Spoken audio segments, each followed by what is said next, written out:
kabarnya Bapak, Ibu, sehat? Sehat, alhamdulillah, baik-baik. Sehat, baik. Nah, alhamdulillahirabbil alamin. Kita di sini dipertemukan kembali ya Bapak Ibu dalam pertemuan kelompok, yaitu dukungan apa saja sih yang harus diberikan untuk ibu hamil? Ya paling pertama mendoakan, Ya, supaya yang baik-baik ibu ya sehat. Pak. Terus di samping itu yang ngasih informasi, biasanya kan suka ada penimbangan di Ya, posyandu. layanan kesehatan ya Pak ya. Iya.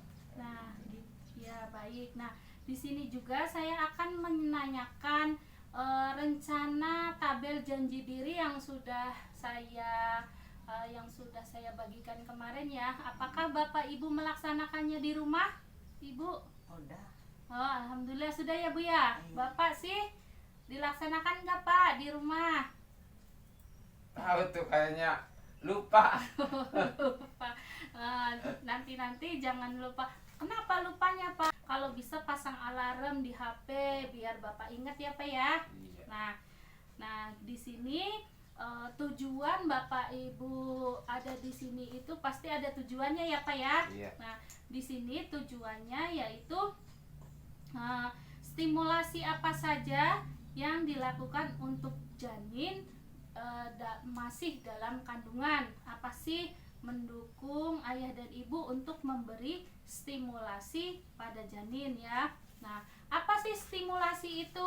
Stimulasi itu memberikan rangsangan kepada janin yang bertujuan merangsang sistem indera penglihatan, perabaan, pembauan, pengecapan, termasuk juga gerakan kaki dan jari-jari tangan. Nah, mengajak komunikasi janin juga itu termasuk stimulasi. Nah, di sini kenapa dalam masa kehamilan itu janin harus diberi stimulasi? Karena pada saat masa kehamilan itu janin mengalami proses perkembangan Pak, Bu ya, perkembangan otak yang akan mendukung pertumbuhan dan perkembangan. Semakin dini dan semakin rutin janin diberi stimulasi, maka perkembangan janin dan otaknya itu akan optimal mendukung pertumbuhan.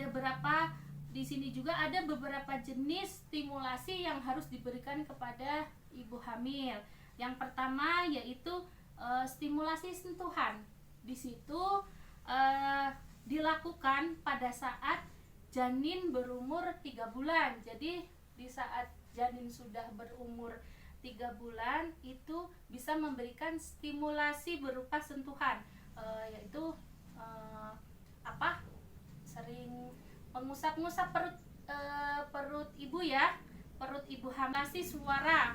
Jadi ketika hamil Bapak Ibu juga dapat memberikan stimulasi suara seperti mendengarkan musik-musik klasik ya Pak ya Bu. Terus setelah dilakukan, janin itu merespon secara tidak sengaja.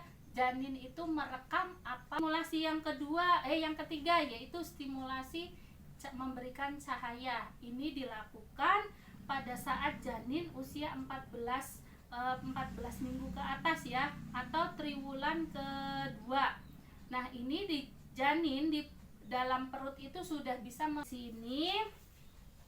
Nah, sekarang saya akan membagikan 2 kelompok ya. Kelompok pertama yang akan diketuai oleh Bapak Muslim, yang kedua akan diketuai oleh Ibu Murti. Nah, di sini yang akan saya ya. Nah, jenis stimulasi apa saja yang dilakukan ayah dan ibu kepada janin ketika dalam mengerjakan diskusi ini, Bapak Ibu? Paling tadi yang bisa ditangkap itu tadi itu ada yang stimulasi dengan suara.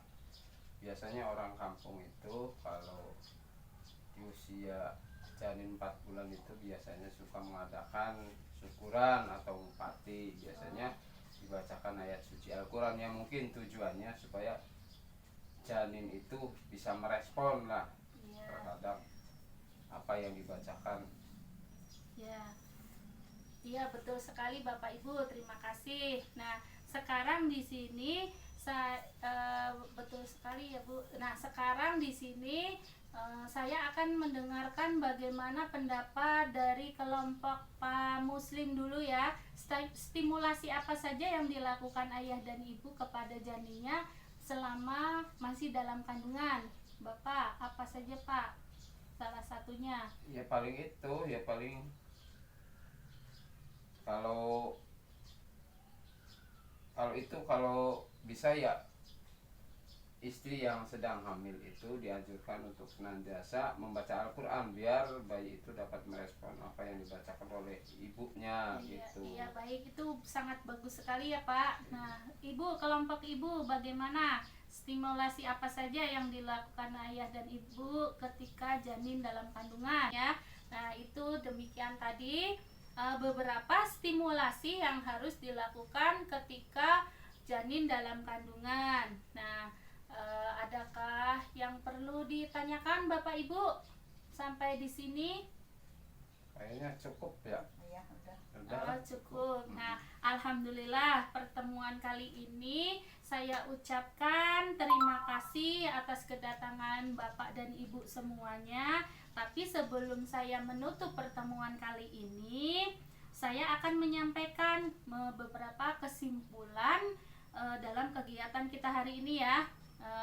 Kesimpulannya yaitu kegiatan memberikan stimulasi kepada janin dalam kandungan baik berupa suara, cahaya maupun sentuhan merupakan stimulasi yang dapat dilakukan ayah dan ibu kapan dan di mana saja. Yang kedua yaitu ayah dapat memberikan stimulasi berupa suara, cahaya dan sentuhan kepada janin saat di dekat ibu hamil. Jadi di sini yang sangat berperan pencegahan dan penanganan stunting yaitu suami, keluarga dan masyarakat juga ya Bapak Ibu. Nah, saya akhiri kegiatan kali ini. Wabillahi taufik wal hidayah. Wassalamualaikum warahmatullahi wabarakatuh. Waalaikumsalam warahmatullahi wabarakatuh.